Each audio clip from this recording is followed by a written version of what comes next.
En 1945, les États-Unis et l'URSS sont alliés, comme on le voit sur cette photographie prise en Allemagne en avril 1945.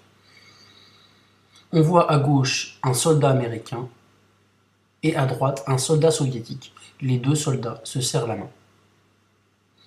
Derrière eux, une affiche représente deux soldats américains et soviétiques qui piétinent un drapeau nazi.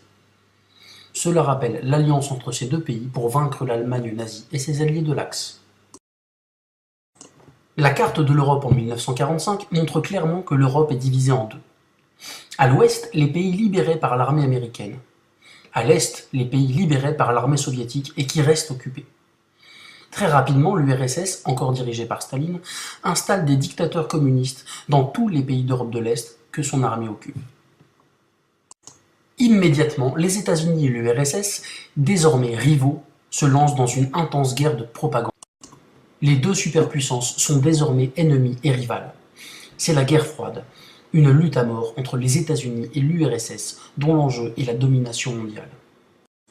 Très rapidement, le monde se divise en deux camps. On voit sur cette carte les pays du camp dirigé par les États-Unis, qu'on appelle bloc de l'Ouest, et qu'on voit en bleu. Il s'agit de l'Amérique, de l'Europe de l'Ouest, du Japon, de la Corée du Sud et du Vietnam du Sud. On voit en rouge les pays du camp soviétique, que l'on appelle bloc de l'Est. URSS, Chine, Cuba, Corée du Nord et Vietnam du Nord. Mais au fait, pourquoi parle-t-on de guerre froide? Parce qu'il n'y a pas d'affrontement direct entre les États-Unis et l'URSS. En effet, les deux superpuissances possèdent de très nombreux missiles nucléaires. Une guerre entre les États-Unis et l'URSS serait une guerre atomique, menant à la destruction mutuelle des deux superpuissances, voire de tous leurs alliés.